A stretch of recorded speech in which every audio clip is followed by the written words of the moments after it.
Okay, we should be live. I want to make sure. Do I see a thing happening? I'm getting an ad. God damn it. Hey, yes, we're live. All right. Welcome to episode 2 of Couch for It, where we're going to talk about Lost in Space. Episode 2. I am Drew Tillman, and I'm Volonda. you seem very I, confused. I am on the other side of the couch, on the other side of the pond. That's right. It Hi. is still a Hey. transatlantic couch. So is the pond between us actually just like the coffee table? In this case, yes. It is a blue Okay, coffee table for our blue couch. We have some really bad taste in matching furniture. Yeah, that might be my fault. I picked that out. I mean, you know what? I'm not going to argue with it. I think it's perfectly fine. It does the job. Exactly, it works. But yeah, we're going to talk about episode 2 of Lost in Space. I don't remember what the name of it was, but Oh, of the episode. yeah, the I have no episode. idea. I remember the first one because I thought it was funny because it was Impact and it was whatever. Oh, was it actually the name of the Oh yeah, episode? You weren't just making a pun? nope. The name of the episode was Impact. Which, Oh, is that why you called the episode Impact? yes. I, literally- Oh, because I thought you were just being witty. I named it after the episode. It just happened to be a great thing that worked out very well. Okay, my idea of how we're naming this thing went completely out the window. I thought you were just going to pun the whole thing. I was going to be so impressed. Listen, Obviously wrong. I'm not going to not necessarily pun the whole thing, but I'm probably going to just name it whatever the episode is. So it correlates. I don't know. Maybe we'll pun it. Maybe we won't. Who knows? All right, let's do this. Yeah. So, again, first impressions of this episode. I'm not sure if it was better than the first. There were moments that were just like, that's cool. And the others were just like, wow. There was one moment that just absolutely destroyed me, and I genuinely had to pause the episode because I was laughing so hard. Yeah, there were a few moments in there. I agree. I have, because I am a horrible pessimist, everyone. Don't know if anyone knows that yet. But I have a couple of complaints. And the general complaints that I had were things like, oh my god, you're all so stupid, you're all going to die. Yeah.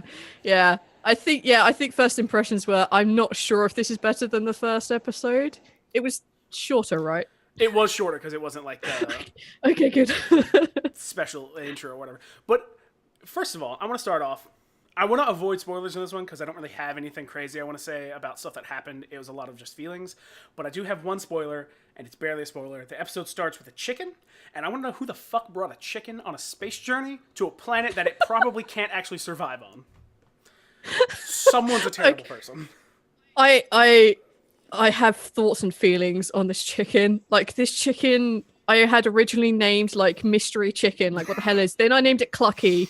Good name, And good then name. I decided I would name it Korma because spoiler alert, they pick up the chicken and it's like protected by a cloud of meta, in my opinion. All they need to do is hide under the chicken and everything will be fine. yeah. Or they're gonna kill the chicken at a pivotal moment. I'm just gonna have my heart broken. That chicken is definitely some sort of demigod. Actually, the chicken might be a watcher like the Marvel Universe. It might just be there to observe. Oh, maybe, yeah. Maybe. Yeah, I have to agree. But I don't understand, like, why. I mean, I guess people have... I genuinely have chickens as a pet. Okay, yeah, but like... There's sick of them out there, but... But if you were going to go to another planet that even though you might be able to survive on, because you can grow your own... Not grow your own food, but like, you could literally, like, have a 3D printer print food for you for a long time. That doesn't mean the chicken is going to be okay there. Yeah, but if you can Okay, so if you're 3D... we will have to get onto the 3D printer discussion at some point, but it won't be right now. If you can 3D print food for a human being, you can 3D print food for a chicken. Okay, true, but there may be predators on that planet that are just way better at killing chickens than you are at keeping them alive. I think they'd probably also be better at killing the humans than the chickens. Probably. Also, it would be, in my opinion, way easier to transport a frozen chicken embryo someplace, which would be much smaller and not take up food and not be annoying and leave feathers and dander everywhere. Yeah, and like by the time that the chicken would have matured from said egg, then you would probably have something in place to be able to feed the chicken. Exactly. To be able to like mix with the eggs to create, bread or whatever that is. You mix for eggs and cake. Yeah. Cake, mostly cake. Space mostly cake. cake, yeah. Space cake. I don't know why, but the chicken didn't bother me, but I was just like, why are you here? I don't know why you're here, and that is just a question I need answered. Yeah, I think the mystery of the chicken will continue to live on. I'd say in my notes it's now down as coma because I need to remember that this chicken could die and we shouldn't get too attached to it. But I think I may already be attached to this chicken. That's fair. That's fair. Um, so it opens up, and it's actually a much better opening than the first one, in my opinion, because Oh, hell yeah. it's right into the action. There's none of this, ooh, are they safe things? No, fuck that. It's just like, here's some bad stuff happening, and we're gonna figure it out from there. Yeah, it's that I did have like one thing which immediately like jumped to mind. So like it opens on the chicken and you can see that the side of the ship has been like broken apart or whatever, yada yada. And then it zooms back and you see like the guy, the one which we were like, hey, he and that other female chick should get a room together. Yeah, that works out. And like the first shot we see is this dude inside his spacesuit, and like inside his suit there is like some like yellowish liquid or something on the inside. It's like, what is he breathing? Pure nicotine? Yeah, actually, that's because he's a space mechanic, and he's not allowed to smoke because they're in an oxygen-rich environment, so they just let him breathe nicotine mist. Yeah, it was just like one thing. It's like, why is it that color on the inside? I don't. Because apparently, in the world of Lost in Space, all mechanics are addicted to cigarettes. Probably. Always. Yeah, probably. Well, that makes sense. I mean, My other if they could bring a chicken, why not cigarettes? All right, that's fair. Well, you can't bring a cigarette because if you light one, it will explode and kill everybody. Too much oxygen in the air. My other general thought, though, is while I enjoyed this episode, had more going for it, I'm still confused by why most of the people are here.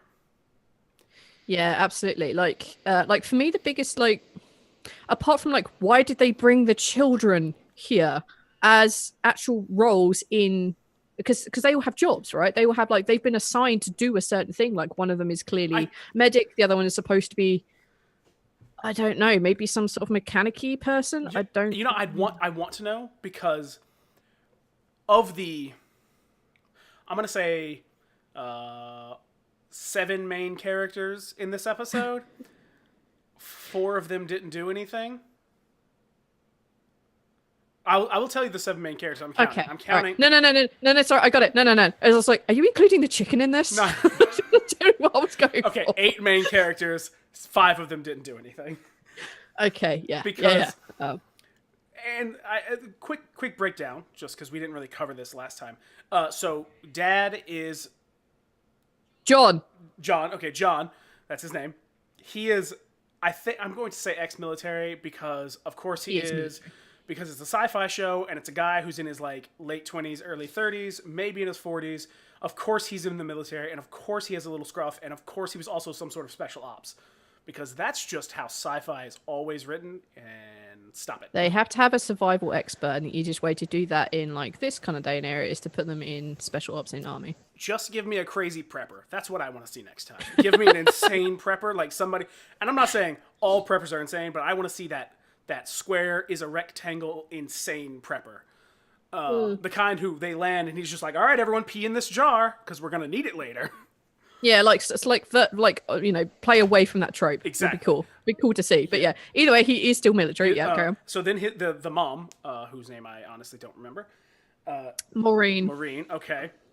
See, they're all so bland. I just like, you're a person. Okay, cool. I don't know your name. But I think she's a scientist. Or a mechanic? Or an engineer? She's a scientist, I think. She was definitely wearing a lab coat at one point. Yeah, she's definitely lab coaty. I think she, like, either a chemist or a biologist or something. Something like that. Then there is Penny. I finally learned her name. Yeah, me too. I had to write them down. She did one thing in this episode. Which she was literally the plot device vehicle. Oh yeah, to get them to like you know how like in like various like computer games and stuff. There's always a quick exit from the dungeon. Mm-hmm. She served the purpose of being the quick exit from this dungeon. It was just like, well, you have to leave now, so get in this thing and go. So she had a purpose this time, but which by the way, I really feel for her character in this one because like it's something I actually want to get into in a minute. But I feel for her character more than anyone else in this episode. Mm-hmm. Then there was Judy, who, again, has medical training. This is very helpful. There's Will, who has no training. What the fuck is he doing here? I think he's supposed to just be a smart kid. See, he's Like, but the thing is, he's supposed to be like, because like when they like send people off to action to do stuff, he's doing things like he's working on the comms unit or he's something. definitely doing something. So he has some sort of training and knowledge, but Yeah. it seems so little and so pointless. And then you have the robot who we are calling Spencer. Yes, Spencer. He did a thing, although it wasn't very interesting, but he did a thing. And then you have Dr. Smith, who I still cannot figure out why she was on that ship. Yeah, that for me is like the biggest like question, like why are they here? Like the kids, you can always like throw them under the bus of sorry, you can always put them in the category of You it's were a right the colony. first time. They actually genuinely need children Yeah, but like, to continue a colony. but looking at Because they'll learn skills that other people don't and they'll adapt and learn in different ways. So you need children there to do that. But her, like Dr. Smith or whatever her real name is, because she's not, who is she? I mean, is she some sort of criminal? Was she genuinely someone who's supposed to do a thing on this ship? But if she's a criminal, why is she on this ship that's like populating future humanity? oh, 100%. And especially because they had to take tests. They had to take tests, and that was established in the first one. They had to take like psyche evals, and they had to take physicals, and they had to like demonstrate like certain skills. Yeah. She has demonstrated no skills. She's clearly a crazy person. And like, I just don't see her surviving a lot of these tests. So, how did she get on here? Yeah, like, who signed off on this paper? Seriously, who did? I mean, like, you would have thought on like the psych eval, if they pick up the kid is going to freeze in a situation, they've got to pick up that she's a manipulative son of a, just massively. Maybe someone signed off because they just wanted to see what would happen. Did you actually? I'm a bit of a sadist. How about we just send her out into the deep blue? Sorry, the deep dark, and then we'll see what happens. Something will happen. It'll be real good. It'll be real good, and we don't have to deal with it. Yeah, like I mean, it would be cool if we do eventually learn what is happening. Yeah, or why they're here. I do really want to know why she's there, like what she brought to the table that they went, yes, we need this person on this colony. Yeah, it's clearly something. Yeah, I mean, you don't just send people with no skills other than children to repopulate the world. She also did the dumbest thing in the world, which immediately was just like, I thought you were supposed to be really, really smart. And the dumb thing was, and it's a little spoiler here, guys. So, opening thing, her and mechanic guy get off the ship, and they're... He has a name. I think it starts with a T. No, Tam was the female. Okay. And she, spoiler alert, kicked the bucket, so there's going to be no awkward romance between them, which is... actually a relief. Well, I was actually like, oh, thank God. Don't have to worry about that. What was his name? I actually remember the person the survivor they find later better, and that was an A name. Allison? No, was it Allison? I think so. I really should have wrote this. We go further to prove we should have written down those names too. Here's a quick thing in my defense. I had to watch this at work today. So damn it, Drew. Okay, we're gonna take a step aside for a minute and deal with this fact. Drew, you are making an audio podcast. When are you making an audio podcast? You are live on Twitch. You are making literal evidence that you were watching shit at work. Out of all the dumb mistakes. It's actually not a problem. People watch stuff at work all the time. No one cares at my job. Oh wow. My manager sat there next to me and watched me watch this. Oh my God. Was it? So, okay, I don't want to know. It's not a big deal. So like I didn't have a chance to write down as many notes as I would have liked. I got to scribble a few down while I was doing stuff. So names. That's fine. So they got to. But so they get out and they're doing stuff, and then he finds a necklace on the ground, and she's like, "Oh, it's my necklace. It must have fallen off." Keep in mind that when they wake up, they're in full spacesuits with sealed space helmets, like vacuum sealed, and it's outside the ship. Yeah. So I was like, I thought you were supposed to be a smart person because nobody's going to believe that. Nobody's like, that makes sense. But he did. But that could also be like, because she's like, oh, that's mine, yada yada. And he's like, okay, sure. And the kids are back to her. I can understand why he may fall for that in the moment because he's actually focused on surviving like he's supposed to. Okay, that's fair. But also, I don't actually think he bought it. I don't think he bought that because his initial thing when he got out was about survival, but he is also literally just like picking the wreckage clean of just like, we can use this, we can use this, we can use this. So it may have just been like, well, this necklace isn't really worth anything. Sure, have it. I don't really care. But it's just not a good lie for a smart person. No. I want to talk about the mechanic guy. Okay. I really liked how actually survival he is in this. Oh, 100%. Because quite often some people are like in that survival, like, oh, I won't take the dead woman's shoes. He literally did. I was like, Yes. I'm so happy to see that. He's like, these are mine now. It's like she would have understood. Like I think Dr. Smith was just like, oh, we need to have human decency. I can't believe you're stealing our shoes. I thought you were afraid. It's like, we are. And she would do the same to me. I'm like, wow, genuine survival experts. I love this. It's like, we can't be sentimental about it. We're stuck on a planet in the middle of fucking nowhere. Grab every shit you can. Exactly. It was great actually to see that, and to see him later on when they find the ejection seat from another Jupiter, and they find that there is a woman in there who has like basically he checks her over very quickly and goes, nah, she's dead, and starts looting her, which was like, it's fair. And then the woman's like, and he's like, oh fuck mine, which was just amazing. And then when they see this storm coming, because that's the monster of the week in this episode, that's the challenge they have, is like there's a storm coming, how are they going to deal with it? And he makes the decision to leave her behind because it would slow them down. And then like humanity kicks back in and he's like, okay, she's not actually dead. We're going to need to take her with us. Like, it was nice to see that I'm going to make this decision and then go, actually, I am still a human being. I still have feelings, so I'm still going to pick her up, which was a good person. It was great to see. Oh, yeah. I'm glad to see that he was survival oriented, but he wasn't also willing to just be like, all right, well, whatever. Yeah, he serves more than a 2D purpose of getting everyone else through this. Exactly. Which is just cool. I do want to hit on this 3D printer. All right, yeah, let's do it. Which I thought was so awesome they included it. And it actually served a function like so quickly. And a realistic function of printing a leg brace for the mom whose leg was broken. And they're just like, here you go, here's a 3D printed cast. I was so excited to see it through. I think I spotted it like in episode 1, but I wasn't really sure. And then I actually saw it print, like do like the inverted commas actually printing. It was awesome. Like 3D printers are definitely the way forward for doing that kind of stuff. I mean, they already like in life, this is science fiction coming into our world. They already print things like hips, replacement bits of skull. It's amazing. And I was so happy to see it because it would be used out there. Oh, yes. They need things. They don't know what they need, and having it there is awesome. I also thought it was hilarious that the dad tried to print a gun. Oh, yeah. And it was the first thing he tried. Sorry, come back. You need to contact administration. He was like, fuck. I did like that. Like, at first thing was like, let me print a gun.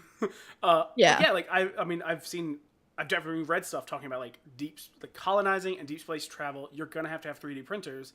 Yeah. Because you can't always plan for everything, and everything you do bring takes up weight, which you can only have so much of. Mm-hmm. So it's like, yeah, you've got the weight of the material you're going to use, but that's already accounted for. And if you need a special wrench or a replacement wrench or something like that, you can just make one. Yeah, it's like it's basically having the ability to have almost infinite stock without actually having to have the stock. Exactly. Which is just such a great idea. I mean, we have a 3D printer up there somewhere. Up there somewhere. It's next to my bed. It's just... Anyway, it's awesome that the stuff you can print out is just so freaking good. Especially as I would assume from the looks of it, they have a dual extruder, which means that they can print 2 materials, which means you can do support separate from that, because from experience, you printed that, you would be chipping that shit out for days. Oh yeah. Just getting all like the support material out. It was very cool to see it actually just like as a thing. I'm so happy. I want to see more things come out of this 3D printer. Oh yeah, I was so excited to see it, and I was like, yeah, that's what I want to see. Somebody use a real thing that you would use in colonies. Tech of the future. It's so good. I was so happy to see it. Also, I want to talk about Penny as well, because like I said, I felt bad for her because her parents were being like, they literally did that thing in a TV show where they do it a lot, where 2 people be fighting and they're going to solve it by the end of the episode because they just need them to fight for this episode. Mm-hmm. So they're just like uncommonly shitty to each other. All right, we should probably set a little bit of context. I think I know exactly which bit you're on about. When they are. So essentially, like, and this is another thing, like Robot Spencer decides that they're going to get the ship out, and he goes down and he starts heating everything up and basically becomes Space Heater 2.0. So they're all going around changing filters, clearing out like nozzles and blocks and stuff, making comms units work. They're doing all the things they need to do to fix the ship to get it out of this ice block because it's still stuck under the ice. So they do all the things that it needs to do, with Spencer running around being like, space heater. That's all he does. And she, Penny is being instructed to go do things like clean out filters and to clean out blockages in the hose pipe that's extracting all this water. The pump. Yeah. Yeah. And her parents literally, one of them sends them off to another, and then like half a minute later, they send them off to another place. And half a minute, you could definitely see that tension on her face of like, where the hell am I going? Which parent am I listening to? And it's like, first of all, that's really annoying when people don't talk, like communicate with each other about what's going on. But all the stuff they did, I mean, not even just that, like, it was both of them being like, well, I'm the one that should be in charge. And it's like, well, first of all, Mom, no, you shouldn't, because you don't have survival experience. So you don't get to be in charge just because they're your kids. Because they're also his kids, and he also knows how to survive in a place. Which seems kind of shitty, but it's just like, this is a moment, because you're trapped in a place where your whole family can die, to kind of all move in the same direction of just what's the thing we need done, what do we do first? Yeah. I mean, there's a degree in which she would be in charge of something and he would be in charge of something. It's okay to not be in charge of everything. Exactly. But those two piss me off so much, and especially at the end. Like, they go out into the wilderness. I remember, I don't want to spoil why, but they go out in the wilderness and Will goes with them and Spencer the robot goes with them. And at one point, they literally do that fucking, like, dog between two people move where it's like, oh, God, Will, do this thing. No, Will, do this thing because I'm this person. It's like, oh my God, you're both being so shitty. Yeah. It's just like... And it was like that, when have you ever not listened to me line from the mum? I was like, I just want to... That's not a reason. It's not. You're a very intelligent scientist. Why aren't you using reason to win this argument rather than just like, you're coming with me because I've made this decision? Which is just like, it's like, oh, that's the relationship they're having. Okay, fair enough. Yeah, and then, of course, at the end, it's all resolved because why would you have it go on for longer than 45 minutes? Like it. Yeah, I like... Yeah, their relationship, I think, like last week we were saying, it'd be interesting to see how this evolves. If they're going to do it a case of, we're going to argue this week because it serves plot, I'm going to get annoyed so quick. Yeah. I'm actually, that's one of my big concerns with this, is that they're going to do stuff that literally just serves plot, which, don't get me wrong, you have to have plot, otherwise you don't really have a story, but don't just have characters having an argument this week because they need to have a fight for your plot to go forward, and then next week just be like, I don't even remember that happening. Like, yeah, don't do that. It's not The Simpsons. Don't just ignore the thing that happened last week. Exactly. It's just not. It's not what this is supposed to be. But although saying that, I was actually quite impressed with the other kid, Judy. Yeah. Judy, because they didn't do that. Like, she was like in like the previous episode, spoiler, she was stuck in the ice and she was stuck there. I mean, she couldn't move. She was stuck inside a tiny little helmet, inside a tiny little suit, and she was just like, And they gave her flashbacks. Yeah. They gave her a genuine problem, and she didn't just get over it. And she didn't get over it in this episode, which was just like, normally they'd be like, haha, and like lastminute.com, you get over your phobia and things change. She didn't in this, and I was well impressed with that. I thought that was very cool. Also, really impressed with her. I think she is going to be an actress to watch at the moment. That's my personal opinion, because there's a bit when she is walking through the decks and she sees Spencer, and Spencer is looking terrifying, being, Space Heater 2.0, drying out the ship. And she looks at him and she basically thanks him for what he did. But she did it in such a way that you could see how much that was like affecting her because of everything that she was going through. And the fact that he looks terrifying. Oh, yeah.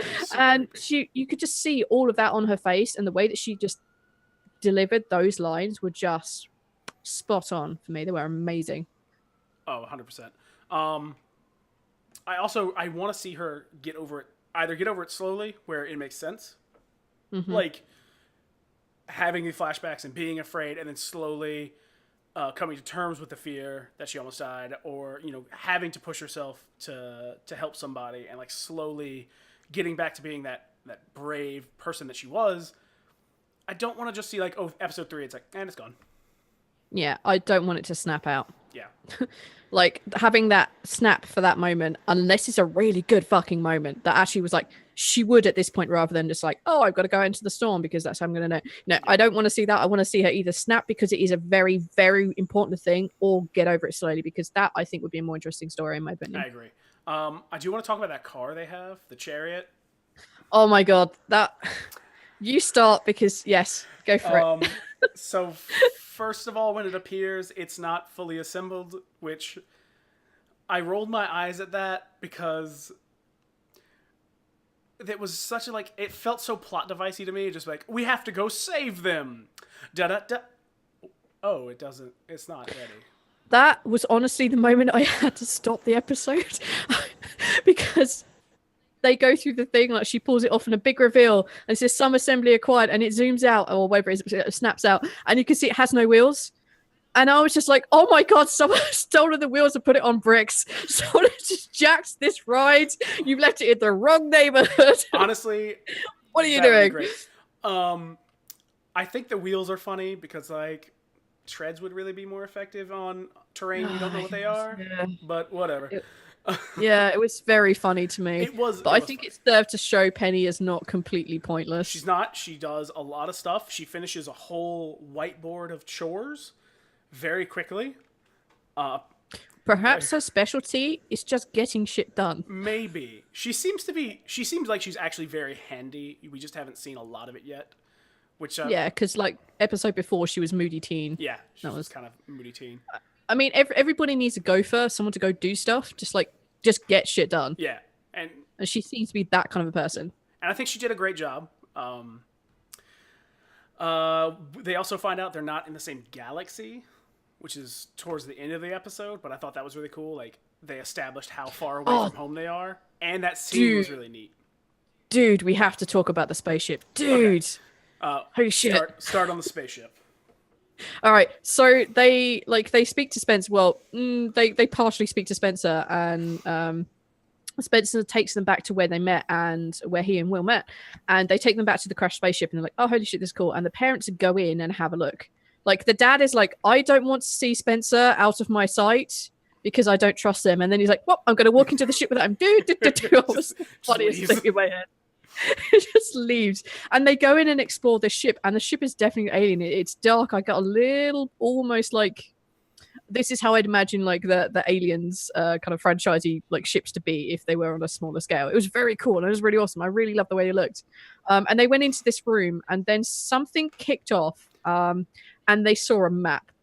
And it's like one of these holographically map type things. Oh, that's cool. And the mum moves something, Maureen moves, and they begin to like zoom in and zoom out, and they discover this is a map. And she just does the thing that everyone would do if you're on Google Earth. You zoom all the way out and see what's going on.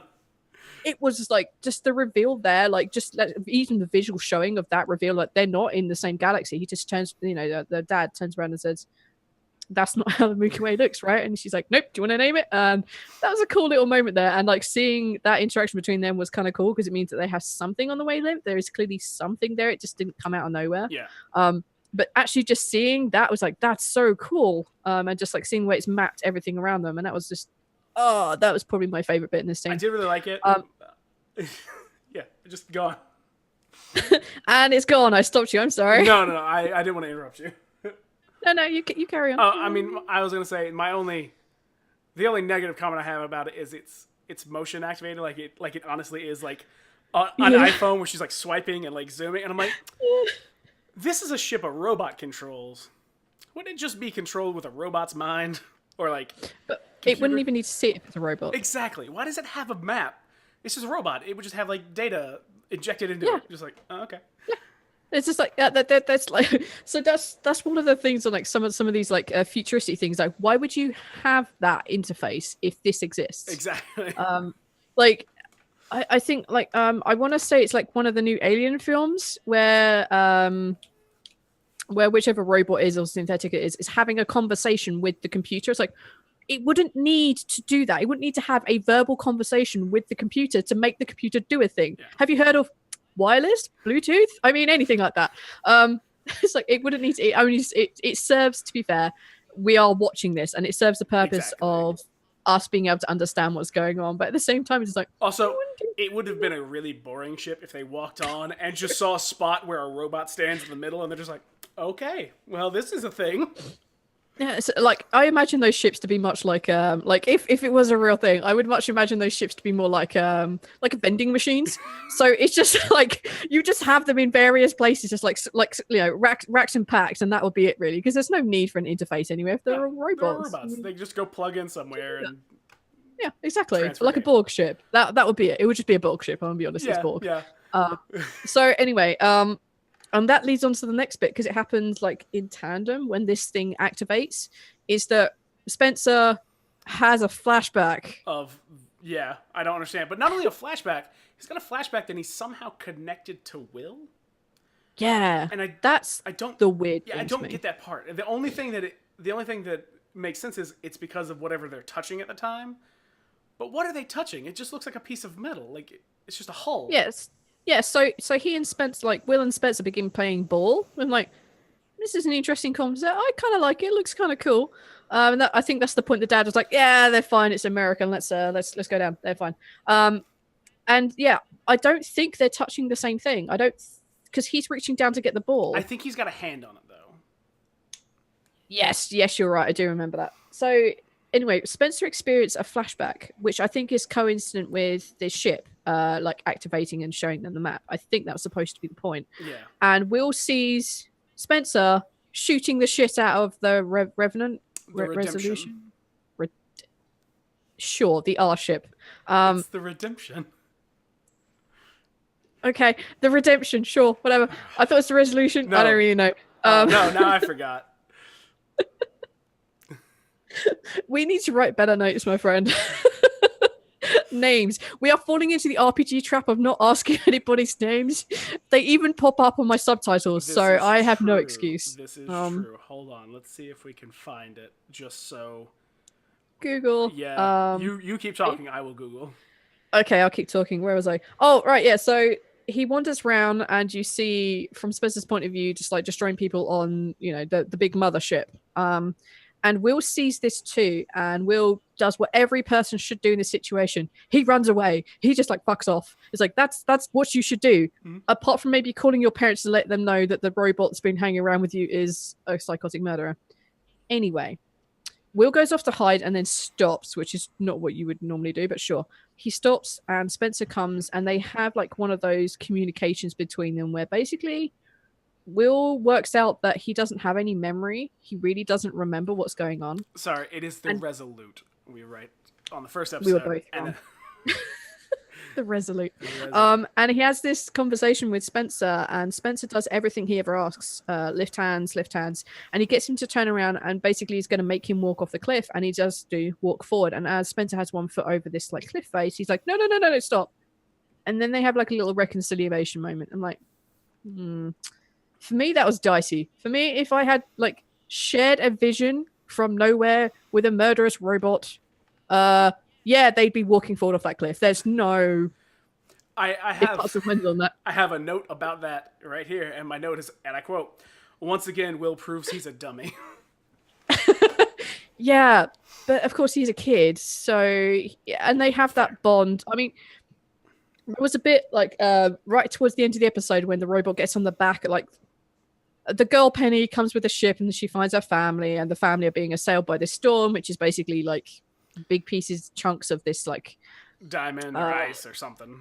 Yeah, some bullshit, and it starts cutting them up pretty bad. And she turns up, and they get inside the thing, and he's like, "The robot won't fit. Spencer won't fit in here." And Dad's like, "Tell him to hold on."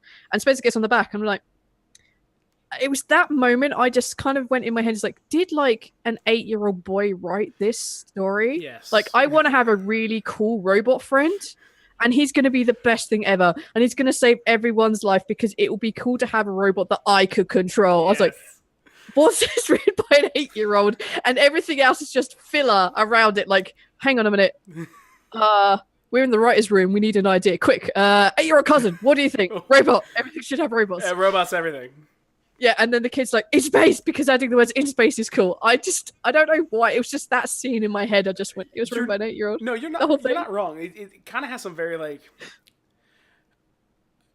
very like I don't know. I don't not like necessarily childish, but very like standard old school sci-fi stuff where it's just like, why is it like this? Fuck it, whatever. I think it's like that kind of like childish, like when you're first thinking of stories as a child, those are some of the things that you gravitate towards. Like everyone wants to be like the hero in the story, and they're the only one who can save a thing, or they have something big and powerful because they know they couldn't actually be that, but it's under their control. It's some of those really cool themes. Yeah. And I don't know. In that moment, I wasn't actually annoyed by it. I just kind of found it a little bit endearing. Like, Yeah, it was just kind of. It's cute to have that innocence here. I actually do want to make this is I mean, it's less of a spoiler now. So the big storm comes and there's hail or whatever, and a piece hits the ground, and Will's like, "What's this?" And then it's falling, and Spencer's like, "Oh, let me just protect you," and gets in the way. And then his mom's like, "We need to find cover," and I was like, "Will's got cover. You need to find cover." Because she's like, "Will, come over here," and it's like, "No, Will's fine. He's got a robot friend who was made of impenetrable metal. Yeah, You're the one who's having problems." I was like, and then like so yeah, and that was like a kind of like coolish looking. Again, another one of those like kid fantasy things, which that's just kind of cool. Like the parents and the kid are hiding underneath the rock, and the parents have a moment, I think. Yeah, where maybe they're touching each other. I think or they're protecting the kid. I don't something. Really. They're doing a thing. Who knows? They have a look, yeah. And they're like the music like drops like half a beat or something to like, oh, it's like emotions, and then it goes back to normal and it's fine.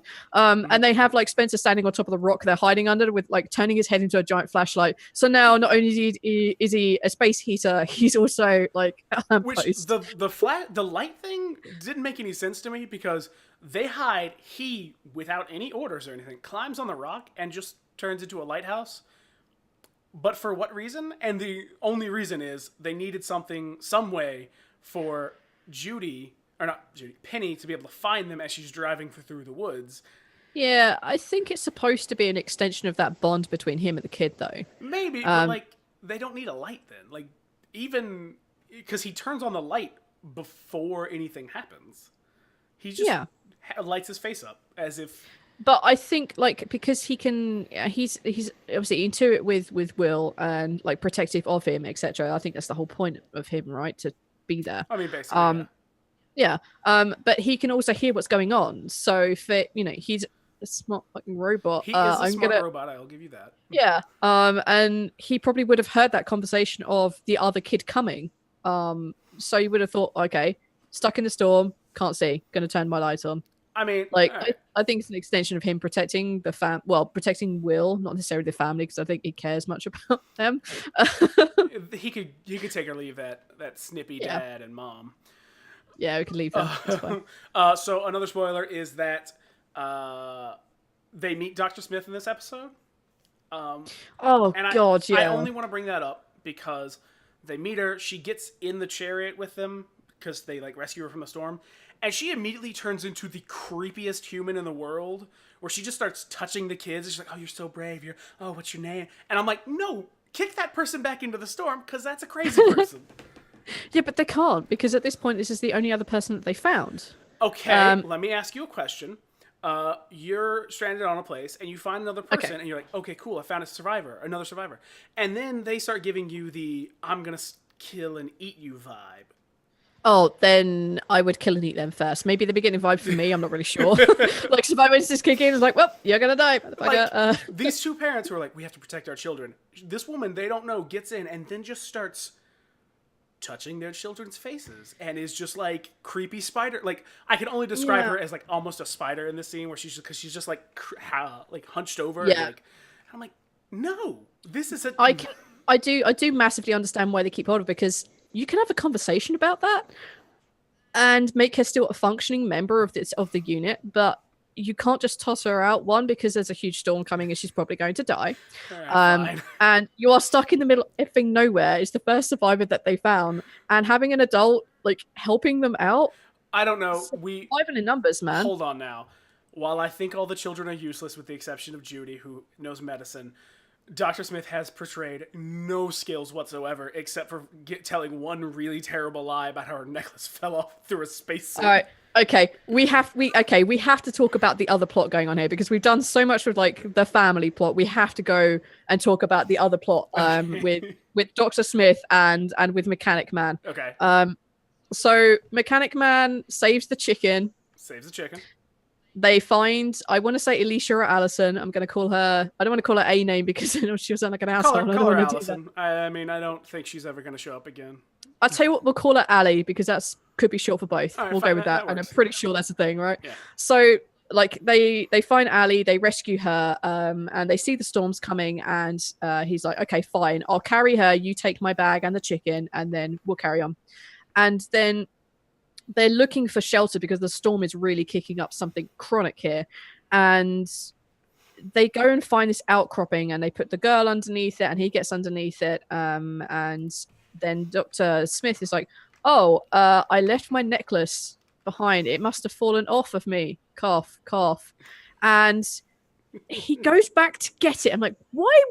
That was like the only thing for me. Like, as a survival expert, why would he do that? Like, even like someone who is a humanitarian is like, yes, this may be because he believes it comes from her brother or is something to do with that. So they have that whole thing. And he goes back to get it, comes back, and then I want to call it Dr. Zed, but it's not. Dr. Smith. Like, Different I don't person. know why.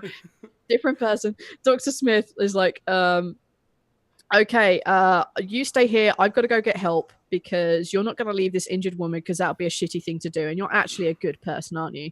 And he's like, are you sure? And she's like, yeah, sure. And she takes off. And then a little bit later, when the dude's like, oh, right, yes, awesome, cool. So I can now use this flare gun, which I only have one shot left for, to hail that vehicle that I can see bounding across the way, which is coincidentally the family's vehicle. I think. I'm supposed to assume that's the thing that we're supposed to think. I think you're supposed to assume that. Yeah, and he goes and opens like the flare gun package, and there's no flare gun, there's no flare. And then he realizes, whoa, I've been duped, because it's actually Dr. Smith that has it. She used the moment when he went out to steal the gun, and that's how she gets rescued by the other guys. I liked that because that moment of his face is like, oh, I shouldn't have been an idiot earlier and go to get He that. definitely did have that moment of just like, oh, I was dumb. That was a bad idea. Although I feel like, and this is not the only thing to suffer from this, I feel like a lot of plot points in this episode were what I'm going to call idiot plots, where it's just like, why did you do that? No one would do that. Because he's very survival oriented, and she's like, I'll go get help. She has been no help so far. She's not a medical doctor. She knows nothing about fixing things. She doesn't know how to survive. And they've been wandering around all day with no sign of anybody. It's not like they were headed someplace. No, they were just she gave him no directions at all. Like, and she's like, I'm going to go find help. Where? As far as you know, you're literally the only three alive. Yeah, and it was in the middle of a storm. It's like, whoever it is, if they can out-survive the storm, those are the people you want to get with. So going just before the storm, during the storm, to find other people is stupid and reckless. Yeah, and it was kind of like idiot plot because it was just like, he was like, okay, that makes sense. No, it doesn't. It doesn't make sense. No, absolutely does not. Absolutely no way does that make sense. But he had that like whoa moment. I was like, good, because that's how I felt about that action. Like, and to be fair, until because you pointed out to me that she's supposed to be like the big villain of this thing, like she's supposed to be a manipulative son of a bitch, that actually kind of destroyed that little bit for me because I was like, oh, now I see it coming. Otherwise, I think I would have thought, oh, maybe she is some sort of psychologist. Maybe that's she took it because he had resources she didn't, or like, oh, maybe she really did have a brother. Because you told me she was a manipulative son of a bitch, I was like, oh man. I've ruined it for you too. I would have seen that coming. Oh no, you've ruined it for me. It's like, God damn me, Drew. Well, don't worry, because you'll get to watch the 1990 movie, and that'll ruin everything for you. Yeah, but that's going to happen after the series, right? Oh, also, I saw somewhere on Twitter today because I remembered to tweet at Lost in Space show that season 2 has been confirmed. Oh, nice! So we get to do another season of this. I don't know if they're going to think nice. Okay, well, we're getting. It sounds like we're just trashing their show, but I don't know. I mean, I'm saying a lot. I'm pointing out a lot of negative things here. I'm not. Again, I will continue to watch this, and I'm enjoying it more than I enjoyed it after the first episode. It's like absolutely. But there are some things in the same. As I've said to people before, you can like things and also have problems with them, and there are some problems with the story in this show. There are plot points Yeah. that are literally just to facilitate the plot that could have been handled or written better. Yeah, it's like they got my apprentice to write the story, or they really did like ask the 8-year-old child, and the child was so involved in it, like we can't really say no. No, there's some little moments like that, but I think otherwise it's mostly well written and mostly well acted. Agreed. There are Agreed. moments Um, of the brilliance and of just like wow. and like actually seeing the family dynamic in this one was a lot better because Yeah, you got to see them like deal with each other and not in a survival situation of people running around and screaming at each other, but more of a calm like, okay, we have to do this now and we have to do this and this is like our plan and like their plan is to fix the ship and use the thrusters to slowly get it out of the ice so they could, I guess, move it or fly it or whatever. yes, I think so they could get out the ice without having the ice crush their ship, Yeah, which is so the explanation. there's like a whole plan for it, which is cool, and you get to watch them work together and actually accomplish a large survival task of Ship out of ice. yeah. And it's like, okay, this is cool. I would say this one I liked it more than the first episode. Yeah, I have to agree. Even though there were like face palmy moments and genuinely having to stop the episode because I was laughing so hard. Yeah. Apart from like those odd things, I did enjoy it more. I didn't look at the clock. Let's put it like that, which I did on the other one. 20 minutes through, like, oh my god, this is dragging like hell. Yeah, this one This did one not I drag. didn't look at the clock. This one yeah, was very, it was like punchy. paced. Yeah. Paced. But I think the only other thing I really wanted to mention about this episode, talking about family dynamic, was between the sisters. Because up to this point, Penny in my head was just like one of those useless like teenagers who didn't know what was going on, wasn't interested, had to use their phone, yada yada. I'm like, oh god. In this episode, she looks across and see her sister having a real moment, like witnessing her not being able to go out and drive this thing. Yeah. Because she, whatever reason, her sister can't do it, and she's like, all right, yeah, I've got this. Okay, I've got this. And then she fixes like the thing and she goes out on her own. And she does it because she's seen her sister. And when they come back, their little interaction I thought was probably the nicest point in this episode. It was the thing that genuinely made me go, oh, that's really kind of cool. Which is, you know, they have a moment between them of basically saying, this adventuring stuff, that's you, not me. We got to get you back to you. Please fix yourself just so that I don't have to keep doing this. Oh, actually, I do want to talk one more second about that chariot because I just thought about something. And it was a moment that made me kind of laugh more than it should have. When they show the gas pedal and brake pedal in this thing, it looked like somebody was like, oh man, what's a good like thing for you to use to accelerate or decelerate this thing? We could put buttons, we could do levers, we could do pedals. And someone's like, no. You know RC cars have thumbsticks? What if we just put 2 big thumbsticks where your feet are? Oh my god, yes! Like, it's not a pedal, it's a thumbstick. They're pushing it with their toes, and I'm like, that seems poorly designed. Yes, absolutely. I know exactly what you're on about. Yeah.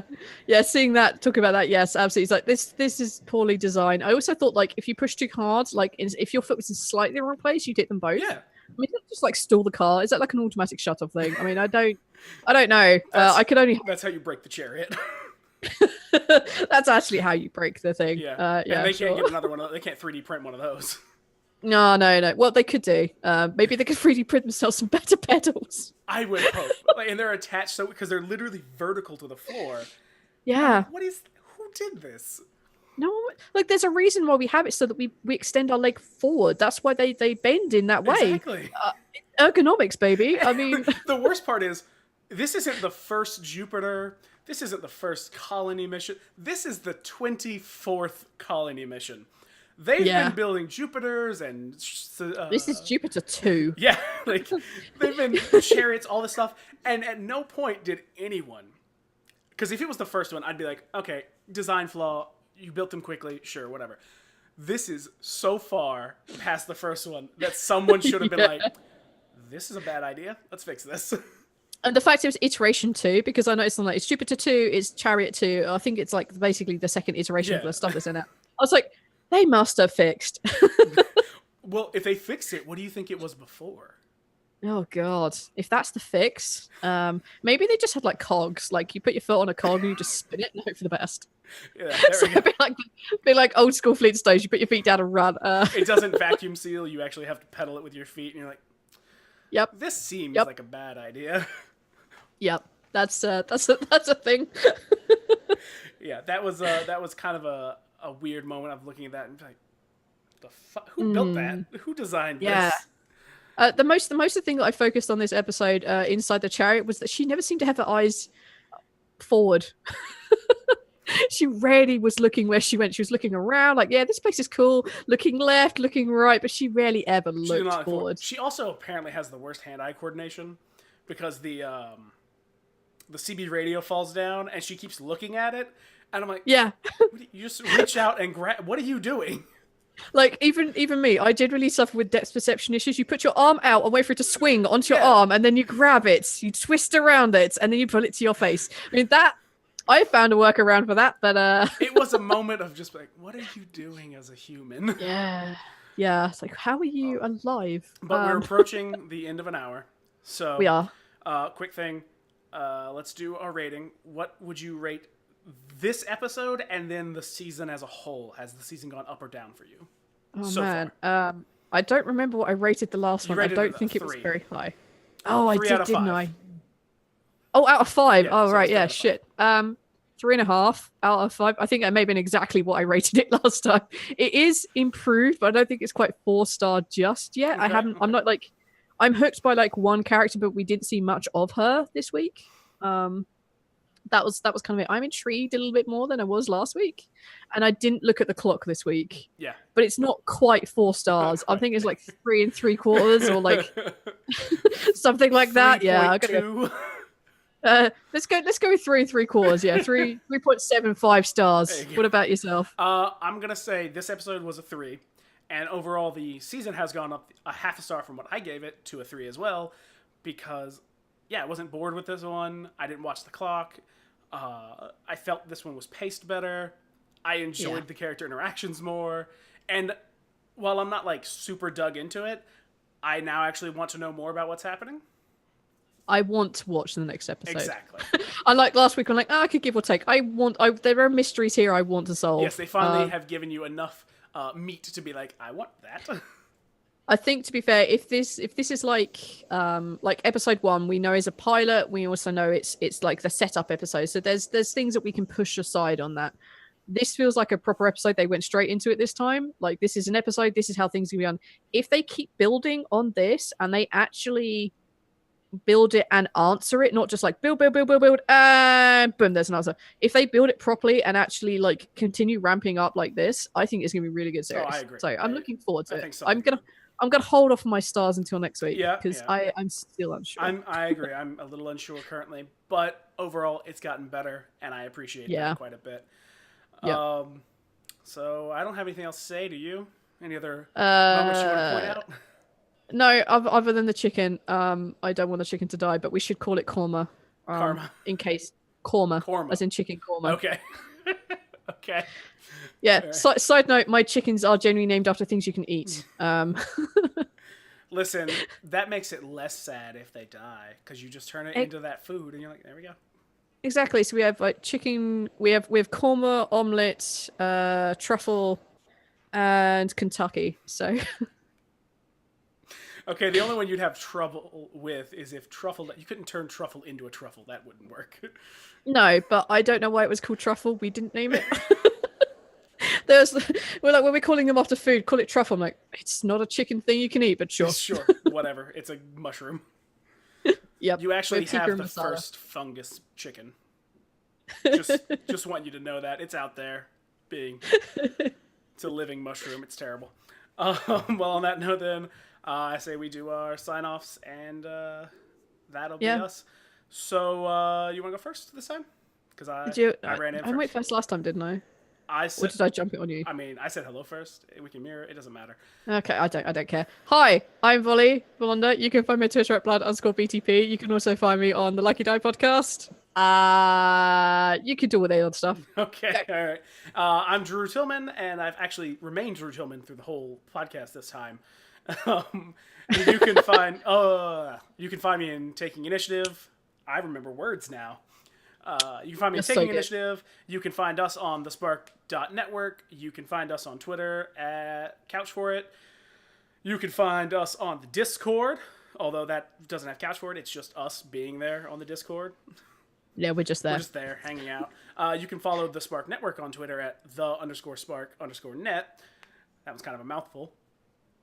And next week we're going to be watching episode 3 and telling you what we thought of that. So that one, hold on everyone. It may go up, it may go down. We may just abandon it altogether. We won't. We're gonna stick through it. Won't. even if everything drops down to 0 stars, we'll have something more to talk about, and we will find a way of making it funny. We will be there till the bitter end. Yep. Yeah, you can find us all those places. You can find us here, and if you are fans of Taking Initiative, stick around, because at 10 o'clock we go live with the 5th episode of Talking Initiative, where we discuss episodes 33 and 34, and if you have heard 34, it's a doozy. I think that's everything. Sound about right? Cool. I think so. As a heads up, if we're not putting this bit in the podcast, there are now some links that you can use in Twitch to save yourself from having to go through all of that spiel. Yeah. Use the bot that is now active. Mm-hmm. Tell them how to use the bot, Volly. If you want to find out anything about Couch, !Couch, and that will give us links to our Twitters and to our Couch for It Twitter. Or you can use the Spark one to find all the generic Spark one. There will be more added in once we finish this call, but I haven't done them yet. But they're going to be there. It's behind the scenes. You're all very special. You get to see that. Mm-hmm. Yeah, that's... The Twitch is going to improve, and then we're going to put more stuff on it, and then it's going to be better for everyone involved. Yeah. That's the plan. That's the plan. The plan, TM. TM. So that is us. We will see you next Friday. Maybe see you on Talking Initiative. Also, is anything coming up for your end on the stream? Saturday, I don't know what time yet. I will put a schedule command in there at some point. On Saturday, we will be doing Wreck and Rion, which is DM'd by our wonderful Casey, and has me, Arch, Neil, and our friend Onyx on board. No, I think that's it. I think we have any guests this week. I think we're done. I think you're done. I think we're done. All right. Well, that's us. And we're out of here. And good night, everybody.